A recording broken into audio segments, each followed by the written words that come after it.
푸틴이 우크라이나는 침공하면서 왜 핀란드는 손대지 못하고 있을까요? 다들 나토 때문이라고 생각하시죠.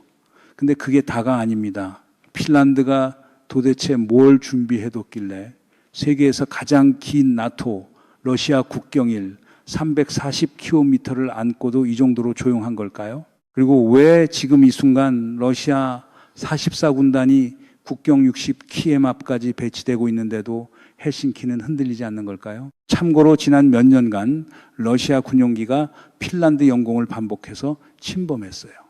발트해 전역에서 러시아 발 GPS 교란 신호가 잡히고 있고요. 관련 사건만 이미 80건 넘게 보고됐습니다. 핀란드 국적기 피네어는 GPS 방해 때문에 여객기 2대가 착륙을 못해서 에스토니아 타르투 노선을 한 달간 완전 중단하는 일까지 있었어요. 이런 상황에서 헬싱키가 평정을 유지한다는 건 무언가 준비되어 있다는 뜻입니다. 지금부터 세계층으로 내려가 봅니다. 표면은 87년째 조용히 지어온 지하도시입니다. 그 밑에는 총력방이라는 이름의 국가 설계가 있어요. 그리고 마지막에는 이게 왜 서울과도 무관하지 않은지 그 얘기가 나옵니다. 먼저 숫자 하나부터 짚어드릴게요. 핀란드는 인구의 87%를 지하로 대피시킬 수 있는 나라입니다. 이 정도 규모는 지구상에 스위스 하나가 더 있을 뿐이에요. 헬싱키 지하 20m 화강암 반석을 깎아 만든 15,000제곱미터 공간이 있습니다. 이름은 메리아카 벙커, 6,000명 수용 가능. 근데 지금 그 안에 뭐가 있냐면 농구장, 헬스장, 어린이 놀이터입니다. 이건 벙커 얘기가 아닙니다. 국가가 어떻게 침공을 미리 계산 밖으로 밀어내는지 그 설계 얘기예요. 지상파에서 핀란드 벙커 다루는 방식 다들 보셨죠? 신기한 나라 정도로 끝납니다. 근데 진짜 봐야 할 건 신기함이 아니라 87년간 이걸 왜 안 멈췄는지 그 논리예요. 핀란드 국방장관 앤티 해케넨의 한마디가 그 논리를 딱 요약합니다.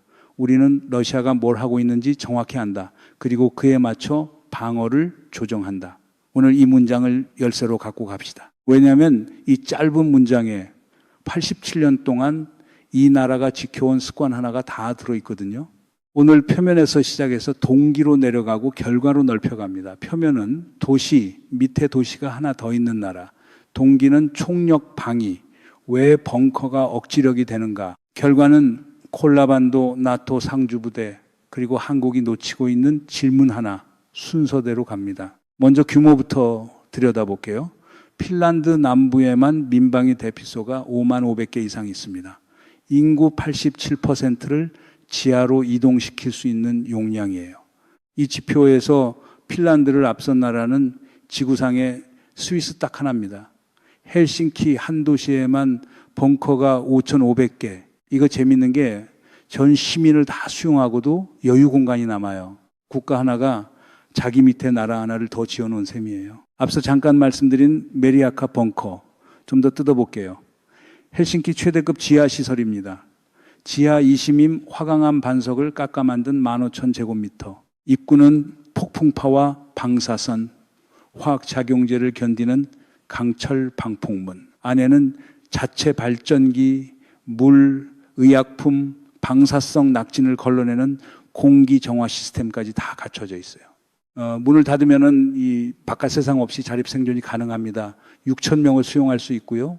공식 감사 자료에 따르면 이 시설 대다수가 재래식 폭탄뿐 아니라 화학가스 유출과 핵 공격에 대한 방호 능력을 갖추고 있습니다. 일부는 강화 등급으로 분류되어 있어요. 이게 무슨 뜻이냐면 바로 옆에서 100kg 톤급 핵폭탄이 터져도 살아남게 설계됐다는 얘기입니다. 이걸 지금 도시 밑에 5만 개 깔아놨다는 거예요. 그런데 지금 그 안에 뭐가 있냐? 다시 말씀드립니다. 농구장, 헬스장, 어린이 놀이터. 이게 핀란드 시스템의 진짜 천재성이에요. 벙커 대다수가 평시에 죽은 공간이 아니라 도시 일상에 살아있는 공간입니다. 이렇게 해야 유지관리가 되고 경제적 가치도 창출되거든요. 그리고 여기 결정적인 규칙 하나가 있어요. 72시간 법칙. 평시에 민간 용도로 쓰이는 모든 시설은 위기가 오면 최대 72시간 안에 완전 가동 벙커로 전환할 수 있어야 합니다. 이게 법으로 강제되어 있어요. 침대, 화장실, 필수 물품은 즉시 배치할 수 있는 상태로 어딘가에 보관되어 있고요. 한마디로 핀란드는 전쟁 대비를 일상 속에 감춰뒀습니다. 그럼 이 나라가 왜 이렇게 지하를 파는 걸까요? 두려움이 아니에요. 기억입니다. 1939년 이 소련의 탱크와 폭격기가 핀란드 영토를 갑자기 뒤덮었어요. 겨울전쟁이었죠. 그때 핀란드 도시들은 대규모 폭격을 당했고 사람들은 지하실과 하수도 터널로 대피해서 살아남았습니다. 이 경험이 세월이 지나면서 국가교리로 굳어졌어요. 이름이 총력방위, 영어로 Total Defense입니다. 논리는 단순해요. 국방은 군만의 역할이 아니다. 사회 전 계층, 경제, 인프라, 민간까지 다 국방의 부품이다. 그래서 핀란드는 이 준비를 자율이나 자원봉사에 맡기지 않았어요. 법으로 강제했습니다. 50년 넘게 유지된 규정이 있는데요. 일정 규모 이상의 신축 건물은 자체 벙커를 지어야 합니다. 그리고 유지 책임은 국가가 아니라 소유주. 5만 개 벙커가 이렇게 지어진 거예요. 정부가 큰 프로젝트로 지은 게 아니라 수십 년에 걸쳐 신축 건물 하나하나가 부품이 돼서 쌓인 겁니다. 여기서 재밌는 게 하나 있습니다. 냉전이 끝난 뒤 유럽 대다수 국가는 민방위를 뒷전으로 밀었어요. 벙커는 방치되거나 창고로 바뀌었고 아예 팔린 것도 있습니다. 개미와 배짱이 얘기하시죠. 냉전 끝나고 유럽이 여름 축제 벌이는 동안 핀란드는 혼자 겨울 준비를 계속했어요. 그리고 지금 겨울이 온 겁니다. 자, 여기까지 오면 이런 결론이 자연스럽게 나옵니다. 핀란드가 준비를 잘한 나라니까 러시아가 못 건드리는 거다. 여기서 끝내고 싶으실 텐데, 그런데 여기서 다들 놓치는 게 하나 있어요. 벙커 5만 개가 있다고 나라가 안 뚫리는 게 아니거든요. 우크라이나에도 지하철역이 있었어요. 지하 대피소도 있었습니다. 그런데 러시아는 진격했잖아요. 지금도 진격하고 있고요. 그럼 뭐가 다른 걸까요? 여기가 핵심입니다. 핀란드가 지은 건 벙커가 아니에요. 벙커를 포함한 국가 설계입니다. 무슨 얘기냐면요. 나토 가입 이후 핀란드가 뭘 했는지 리스트를 쭉 보시면 그림이 잡혀요. 방위비 GDP 3% 목표를 2029년까지 달성하겠다고 선언했습니다.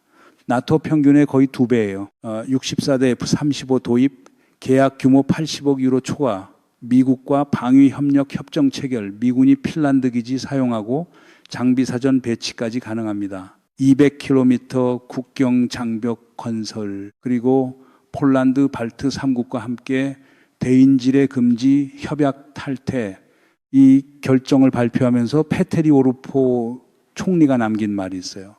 핀란드에 즉각적인 군사 위협은 없다. 하지만 러시아는 유럽 전체의 장기적 위험이다. 이 문장 다시 봐주세요. 오늘 침공이 임박해서 준비하는 게 아니라 시스템이 완성되는데 세대가 걸리니까 지금 시작한다는 거예요. 총력방위의 진짜 시간 감각이 여기에 있습니다. 이 전부가 벙커 하나로 설명이 안 됩니다. 진짜 그림은 그 밑에 있어요. 벙커의 진짜 전략적 의미부터 짚어봅시다. 이건 인구 보호 도구가 아니에요. 비용 부과 도구입니다. 이게 무슨 뜻이냐면 폭격으로 사회를 붕괴시키려는 전략은 인구를 지하로 넣을 수 있는 나라 앞에서 벽에 부딪힙니다. 러시아가 우크라이나에서 계속 쓰는 전술이 바로 이거예요. 전선 진격이 막히면 민간 인프라 폭격. 핀란드는 이 전술의 효율을 처음부터 0에 가깝게 만들어놨어요. 즉 벙커는 방어 도구인 동시에 억지 도구입니다. 여기서 손자병법 한 줄이 떠오르는데요. 부전 이구린 지병, 부진얼 추렌지빙. 싸우지 않고 상대의 병력을 굴복시키는 것이 최상이다. 손자가 말한 최고의 전략이 이거였어요. 헬싱키 시장이 손자병법을 읽었는지는 모르겠지만 지하 2심에서 정확히 그걸 하고 있는 겁니다. 두 번째, 인력 얘기로 넘어갑니다. 유럽 대부분과 달리 핀란드는 의무 군복무를 폐지하지 않았어요. 지금도 유지 중입니다. 현역 병력은 크지 않아요. 그런데 위기가 오면 28만 명을 즉시 동원할 수 있습니다. 유럽에서 가장 무서운 포병력의 탄약고는 완비 상태. 여기서 진짜 놀라운 부분이 나옵니다. 예비군이 87만 명이에요. 그리고 정부 계획을 보면 2031년까지 이 규모를 100만 명으로 확대합니다. 이걸 위해서 예비군 상한 연령을 65세까지 올렸어요. 여러분 이거 웃을 일이 아닙니다. 인구 500만 나라가 100만 명 예비군을 운용하겠다는 겁니다.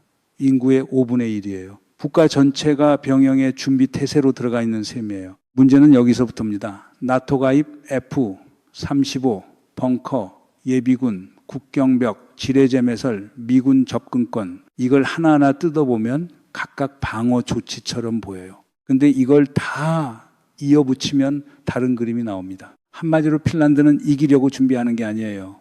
이길 필요를 없애려고 준비하는 겁니다. 러시아 입장에서 한번 계산해 보세요. 우크라이나 침공 3년째, 병력 손실 수십만, 그리고 앞에 있는 핀란드는 우크라이나보다 훨씬 준비된 상대예요.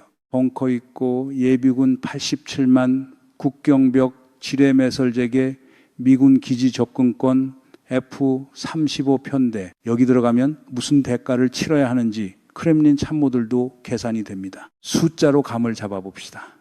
1939년 겨울전쟁 때 소련은 핀란드를 3주면 정리한다고 봤어요.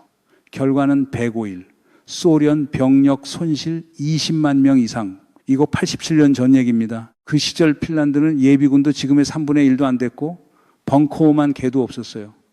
그럼 오늘 침공하면 견적서가 얼마나 나올까요? 크렘린은 이걸 계산 안 할 리 없어요. 개미와 배짱이 얘기 아까 했잖아요. 그런데 이 얘기의 진짜 교훈은 개미가 겨울에 이기는 게 아닙니다. 개미는 그냥 겨울을 통과할 수 있게 준비한 겁니다. 배짱이는 시도 자체를 못하는 거고요. 한 가지 더 짚어야 할 게 있어요.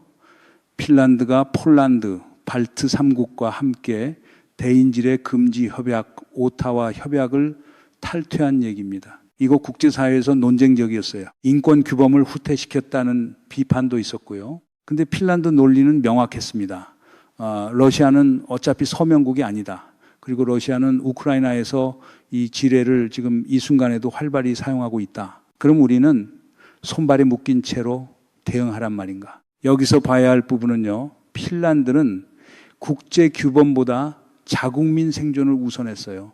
도덕주의가 아니라 실용주의입니다. 그리고 200km 국경벽, 사람과 동물을 구분할 수 있는 첨단 센서까지 달렸어요. 2023년 말에는 러시아가 이민자를 국경 압박 수단으로 활용하자 즉시 동부 국경을 완전 폐쇄했습니다. 회색 지대 전쟁에도 대응 체계를 갖춘 거예요. 한국 국방담론에서 총력방위 얘기가 진지하게 나온 적 있어요? F-35, KF-21 얘기는 매일 나오는데 인구를 지하로 넣을 준비, 예비군 인구의 5분의 1 유지 이런 얘기는 왜 안 나올까요? 우크라이나 전쟁이 오래된 논쟁 하나를 뒤집었어요. 헬싱키 유력 건축 사무소 창업자 테무 크루켈라의 고백이 있는데 그대로 옮겨드릴게요. 수년간 핀란드 건축계에는 이런 통설이 있었다고 합니다. 현대전은 더 이상 그렇게 잔혹하지 않다. 벙커 의무조항은 시대에 뒤졌다. 그런데 크루켈라가 뭐라고 결론 내렸냐? 러시아가 모두에게 아주 분명하게 보여줬다. 그들은 현대전을 하고 있는 게 아니었다. 크루켈라 자신도 인정했어요. 드론이 하늘을 뒤덮는 시대에도 지하시설은 여전히 유효하다. 러시아가 전선에서 막히면 즉시 민간 인프라를 폭격했고 우크라이나 사람들은 지하철역과 지하실, 지하주차장으로 대피했으니까요. 결국 이 얘기를 한 줄로 정리하면 이렇습니다. 핀란드가 지은 건 방공호가 아니에요. 침공 견적서입니다. 이 한 줄이 지난 87년의 논리 전체를 요약합니다. 벙커 하나하나가 국경병 배미터가 예비군 한 명 한 명이 다 견적서에 올라간 항목입니다. 러시아는 우크라이나에서 이미 이 견적을 지불하고 있어요. 3년째 계속. 그런데 핀란드 견적은 우크라이나보다 몇 배 비쌉니다. 여기에 반박이 있을 수 있어요. 핵무기 시대의 벙커가 정말 살릴 수 있느냐. 이 부분에 재밌는 역사적 근거가 있는데요. 제2차 세계대전 함부르크 대화제 기록을 분석한 과학 연구가 있습니다. 도시 전체가 불폭풍에 휩싸인 사건이었어요. 결과가 뭐냐면 제대로 설계된 대피소에 들어간 사람들은 거의 전원이 살아남았습니다. 핀란드는 이 데이터를 알고 있어요. 그리고 그걸 설계에 반영해뒀습니다. 그래서 푸틴이 아직 손을 안 댄 겁니다. 못 대는 게 아니라 지금 이 견적으로는 계산이 안 서는 거예요. 근데 그 견적이 앞으로도 계산이 안 설까요? 여기가 다음 층입니다. 러시아의 새 위협 시나리오 얘기 전에 핀란드 손에 든 카드 하나부터 짚고 갑니다. 이름은 콜라반도, 핀란드, 라플란드 바로 북동쪽에 있어요. 이 지역이 뭐냐면 러시아 북방 함대 본부 그리고 러시아 핵잠수함 기지가 몰려 있는 곳입니다. 러시아 핵 억지력의 심장부죠. 영국 왕립합동군사연구소 알류사이의 안보분석가 에드 아놀드의 지적이 있는데요. 이게 좀 무섭습니다. 나토와 러시아 사이에 전쟁이 벌어질 경우 핀란드가 손 놓고 있을 리 없다. 오히려 반격에 나서서 무르만스크로 진격할 수 있다. 상트페테르부르크와 무르만스크를 잇는 보급선을 차단하면 러시아 북부 핵 인프라 전체가 물리적으로 고립됩니다. 그리고 나토도 이걸 알고 있어요. 최근에 나토는 처음으로 핀란드에 상주 전투단을 배치하기로 결정했습니다. 사령부는 라플란드 로바니엠이 그럼 러시아는 지금 뭐 하고 있냐? 조용히 대규모로 국경 인프라 재건 중입니다. 북유럽과 발트 지역 공영방송들이 함께 조사해 발표한 결과가 있는데요. 그림을 그려드릴게요. 카렐리아 수도 페트로자보드스크의 리브카 수비대라는 시설이 있어요. 수년간 방치되어 있던 소련 시절 공군 기지인데 이걸 재가동 중입니다. 여기가 뭐냐면 새로 편성된 44군단 수용시설이에요.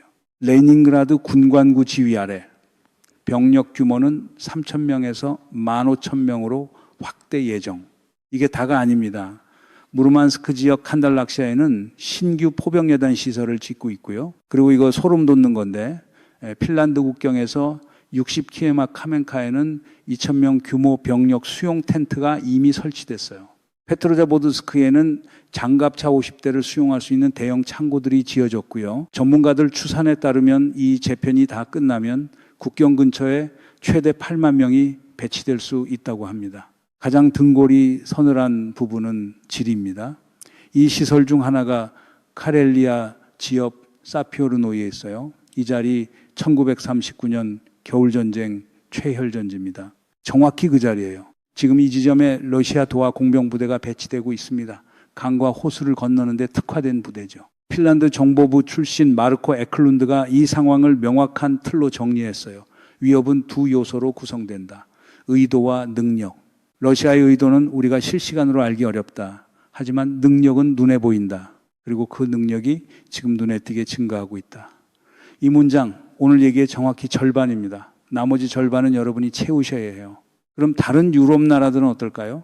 각국 준비도 짧게 비교해 드립니다. 유럽 최대 경제인 독일, 벙커가 겨우 579개, 총 수용 인원 48만 명, 냉전 이후 사용 이력도 거의 없어요. 뒤늦게 정신 차리고 지난 5월 백억 유로 규모 민방위 계획을 승인했습니다. 벤치마킹 모델은 핀란드고요. 폴란드는 나토 최대 국방비 지출, GDP 5% 넘습니다.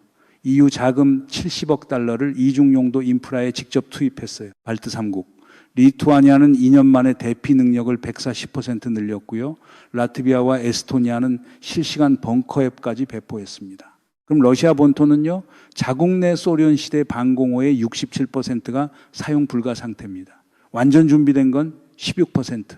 즉시 배치 가능한 대안이 뭐냐면요, 2024년 말에 양산 시작한 KUBM이라는 이동식 벙커, 컨테이너 형태예요.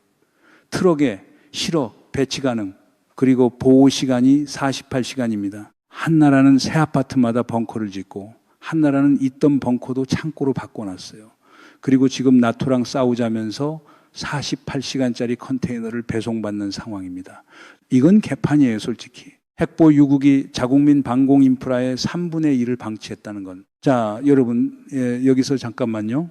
서울에서 북한 국경까지 40km, 헬싱키에서 러시아 국경까지 200km 이상. 근데 벙커 준비도 예비군 규모, 국가 방위 교리 통합 정도 어느 쪽이 앞서 있을까요? 이 질문을 여러분 스스로 답해 보세요. 처음에 이 얘기 시작할 때 뭘 봤죠? 헬싱키 지하 20맴 화강암 및 15,000제곱미터 공간, 그 안에서 아이들이 농구하는 장면이었어요. 그 장면이 지금 어떻게 보이십니까? 낭비된 공간이 아닙니다. 남는 여유가 아닙니다. 저 아이들이 지금 놀고 있는 그 시간이 핀란드가 러시아 침공을 계산 밖으로 밀어내고 있는 매 순간입니다. 평시가 준비의 시간인 겁니다. 처음에 던진 질문이 뭐였죠? 핀란드는 왜 침공당하지 않는가? 근데 여기까지 오면 진짜 질문이 다르게 보입니다. 핀란드는 평시 87년을 어떻게 썼는가? 질문 자체가 바뀌었어요. 그리고 답은 정확히 이 나라 밑에 있습니다. 유비무한. 준비가 있으면 근심이 없다. 우리 옛말이잖아요. 그런데 이 말을 정말 국가 설계로 만든 나라가 몇이나 될까요? 이순신 장군이 명량 해전전에 뭘 했는지 기억나시죠? 그전 몇 년 동안 판옥선 만들고 화포 배치하고 조리와 지형을 익히고 있었어요. 12척 대 133척. 그 숫자 차이가 그날 뒤집힌 게 아니에요. 그 준비 기간 동안 이미 뒤집혀 있던 겁니다. 이순신이 명량 그날 한 건 이미 이겨놓은 걸 현장에서 확인한 것뿐이에요. 헬싱키 지하도 마찬가지입니다. 미래 어느 날 이기려고 지은 게 아니라 지난 87년 동안 매일매일 이겨두고 있는 겁니다. 근데 이 얘기 여기서 안 끝납니다. 핀란드 국방대학의 유아 쿠콜라 사령관이 남긴 문장 하나가 있어요. 진짜 감시해야 할 신호가 뭐냐는 질문에 대한 답이었습니다. 러시아가 국경에 새 철도 노선과 하역 터미널을 짓기 시작하면 그때는 정말 주의해야 한다. 왜냐하면 중장비를 전선까지 옮기려면 결국 철도가 필요하니까요. 잠깐만요. 여러분 이 문장 다시 봐주세요. 러시아가 지금 페트로자보드스크에서 무르만스크 지역에서 국경 60키문 앞 카멘카에서 뭘 하고 있다고 했죠? 병영을 짓고 창고를 짓고 도하 공병부대를 배치하고 있어요. 그럼 다음 단계는 뭘까요? 철도입니다. 그 신호가 잡히기 시작하면 우리는 어떤 세계에 살고 있는 걸까요? 그리고 그날이 오기 전에 서울은 헬싱키 정도의 준비를 갖고 있을까요? 핀란드는 자기 밑에 나라 하나를 더 짓는데 87년을 썼어요. 그 시간을 우리가 지금 얼마나 갖고 있을까요? 이 질문 3개를 열어놓고 오늘은 여기서 마치겠습니다. 이런 흐름을 계속 추적하고 싶으시면 구독 부탁드립니다. 다음 국면 놓치지 않으시려면 알림 설정도 같이 해주세요. 오늘 분석이 도움이 되셨다면 좋아요 한번 눌러주시고요.